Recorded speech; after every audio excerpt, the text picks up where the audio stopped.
Le dirigeant communiste chinois Xi Jinping avertit les forces étrangères de ne pas intimider Pékin. La punition pour avoir agi ainsi, selon ses propres termes, le sang et la chair de 1,4 milliard de Chinois. Des intempéries ont frappé la province côtière chinoise du Shandong sans discontinuer, toute une journée et toute une nuit. Un nouveau record dans l'histoire de la ville. Et un procès en Serbie aboutit à un verdict, impliquant la police du pays, 11 citoyens européens et le régime chinois. Un cinéaste sur place nous explique ce qui se passe.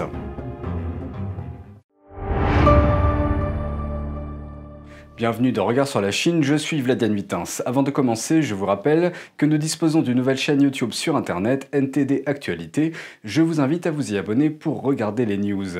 Le chef du Parti communiste chinois, Xi Jinping, a prononcé un discours musclé à l'occasion du 100e anniversaire de son parti.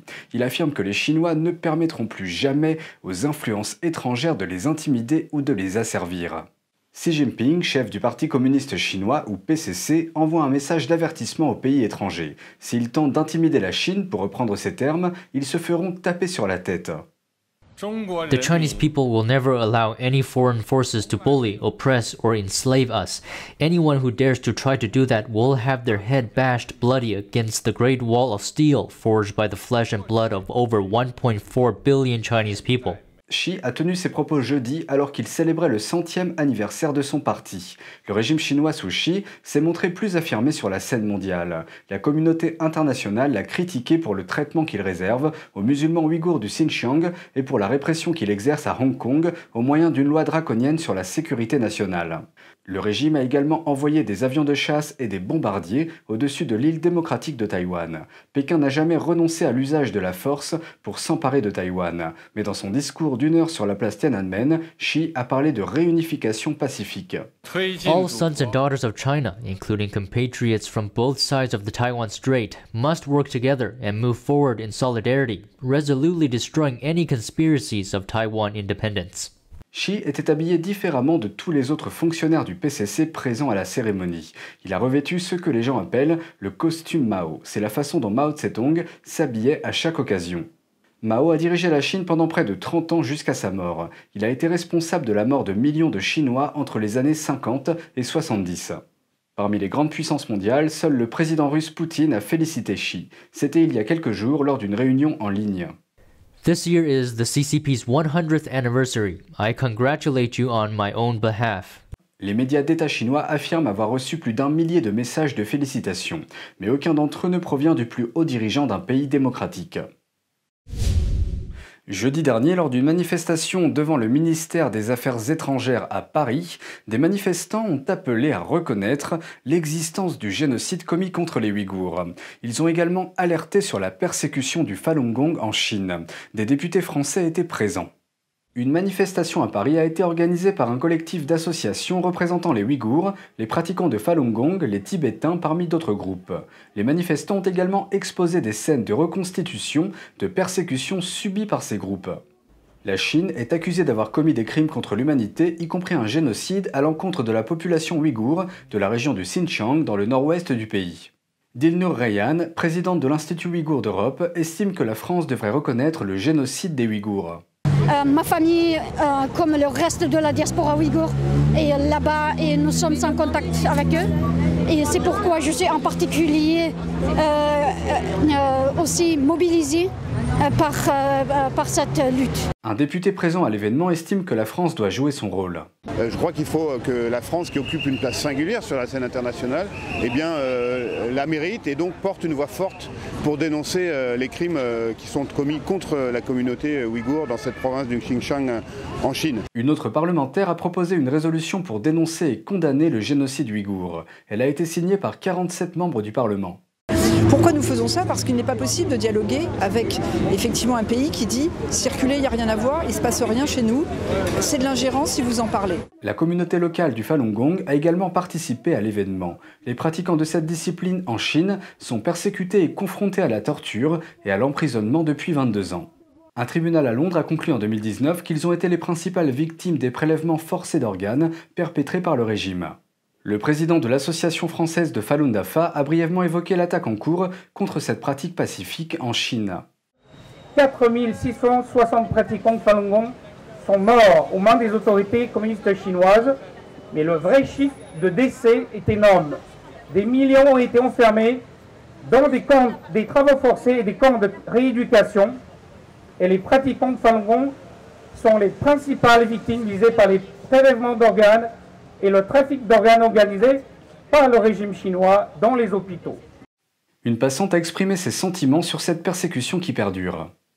Si on ouvre un peu les yeux et qu'on lit la presse, ça se dit beaucoup et ça ne se passe pas qu'en Chine, mais en Chine, de plus en plus, oui, c'est très grave et c'est très très inquiétant. Hein. Surtout qu'évidemment, ils fabriquent quasiment tout ce qu'on a et donc on devient dépendant. Donc il faut que nous, en Europe, on ait des industries qui se réveillent. La manifestation a eu lieu alors que le Parti communiste chinois fêtait ses 100 ans. De nombreux événements mettant en lumière les violations des droits de l'homme en Chine ont eu lieu de par le monde. La police de Hong Kong arrête à nouveau une manifestante connue, Alexandra Wong, plus connue sous le nom de Grand-mère Wong. Elle a brandi un drapeau du Royaume-Uni dans la ville jeudi dernier. Depuis la voiture de police, elle a fait un geste de la main devenu célèbre. Il représente l'un des slogans de protestation les plus connus. 5 demandes, pas une de moins. Ce slogan fait référence aux demandes des Hongkongais lorsqu'ils ont protesté contre le projet de loi sur l'extradition en 2019. Wong est devenue un visage familier lors des protestations. La police l'a arrêtée en août 2019 et l'a gardée en détention pendant 14 mois en Chine. Elle est rentrée à Hong Kong en octobre de l'année dernière. Le 1er juillet marque non seulement le 24e anniversaire de la rétrocession de la ville au régime chinois, mais aussi le premier anniversaire depuis que Pékin a imposé sa vaste loi sur la sécurité nationale. Cette loi permet à Pékin de resserrer considérablement son emprise sur le centre financier. Traditionnellement, des manifestations anti-Pékin ont lieu chaque 1er juillet depuis la rétrocession. Mais cette année, la police de Hong Kong a annulé cette autorisation. Elle a invoqué des restrictions liées au virus. Des vents violents ont frappé la province côtière du Shandong dans l'est de la Chine mercredi, faisant rage toute la journée et toute la nuit. Dans la capitale de la province de Jinan, les vents forts ont atteint plus de 39,9 mètres par seconde. C'est le vent le plus fort jamais enregistré dans l'histoire de la ville. C'est encore plus fort qu'un typhon qui atteint au moins 37 mètres par seconde. Le même jour, les autorités de la ville ont également émis une alerte orange à la grêle.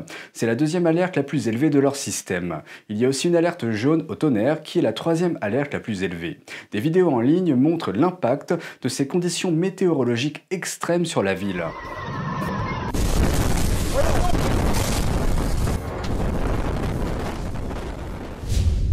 Un procès s'est déroulé en Serbie, impliquant la police serbe, 11 citoyens européens et le régime chinois.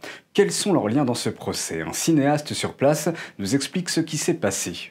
Dejan Marković, cinéaste serbe spécialisé dans les droits de l'homme, pose la même question depuis des années. Quand cette affaire sera-t-elle terminée? 7 ans plus tard, les résultats ont enfin été révélés. The Constitutional Court ruled that the police of Serbia unconstitutionally detained practitioners during the visit of Chinese Prime Minister in Belgrade. Mais que s'est-il passé exactement? En 2014, le Premier ministre chinois s'est rendu en Serbie pour un sommet. Un groupe de 11 personnes d'autres pays européens a planifié une manifestation pacifique pendant le sommet pour s'opposer aux violations des droits de l'homme commises par le régime chinois. Mais la police serbe les a arrêtés pour les empêcher de manifester. And they felt like, okay, we will break the laws, but it's a small group of people, we don't care. What's important is the security of Chinese Prime Minister. We shouldn't get them angry about anything. Le sommet a accueilli des dirigeants de la Chine ainsi que 16 pays d'Europe centrale et orientale, dont la Serbie. Au cours du sommet, Pékin a créé un fonds d'investissement de 3 milliards de dollars. Serbian government considered this a big opportunity to improve their image and, of course, to get investments from China. This is the first thing. Marković affirme que la police serbe a interdit toute manifestation devant le sommet. Il a aussi noté que la police a retiré les 11 pratiquants de Falun Gong de leur hôtel après avoir découvert leur identité. Sans mandat et sans raison, si ce n'est qu'ils pratiquent tous le Falun Gong. La police a également pris leur téléphone et les a empêchés d'appeler l'ambassade ou qui que ce soit d'autre. Marković affirme qu'ils ont soudainement disparu pendant plusieurs jours, personne ne savait où ils étaient. Et ce, alors même que le groupe avait déjà annulé les activités prévues compte tenu de l'interdiction des manifestations. Toute personne impliquée dans les activités du Falun Gong en Serbie était placée sous haute surveillance. Même les membres de leur famille étaient surveillés. I felt this is a real thriller, you know. You come to peacefully demonstrate in a country where this was not banned. La Serbie est un pays post-communiste qui a fait une transition vers la démocratie en 1992. La liberté de réunion est inscrite dans sa constitution. This is not like Serbia, it is more like China. Parmi les 11 pratiquants de Falun Gong détenus, 7 ont intenté un procès collectif contre la police serbe, ceci pour avoir violé leurs droits constitutionnels. Ils ont porté l'affaire jusqu'à la Cour constitutionnelle de Serbie. Et 7 ans plus tard, le tribunal a finalement rendu son verdict en mai en leur faveur. Selon le rapport mondial de 2020 sur les droits de l'homme, le Parti communiste chinois est en train de devenir une menace globale pour les droits de l'homme dans le monde. Contrairement à d'autres dictatures dans l'histoire ou dans d'autres pays du monde, Marković affirme que le PCC n'est pas seulement un dictateur. C'est un parti qui, dans son entièreté, a fait et continuera à faire des choses dans les coulisses sans transparence. They think that they can live forever. That's actually the biggest problem. And this is what drives them to do things as they do. And this is why they are much bigger threat than any kind of dictatorship throughout history. Ces dernières années, l'influence économique de la Chine a commencé à croître en Europe du Sud-Est. Son économie de 14 billions de dollars et son statut de premier exportateur mondial de matières premières attirent de nombreux pays avides de ces ressources, mais elles ont parfois un prix élevé. I'm sending them the message. You cannot be a friend of Chinese Communist Party. They can only use you, and in the end, they will dump you. Alors que la Chine investit rapidement en Europe centrale et orientale, la démocratie semble y reculer, notamment en Serbie.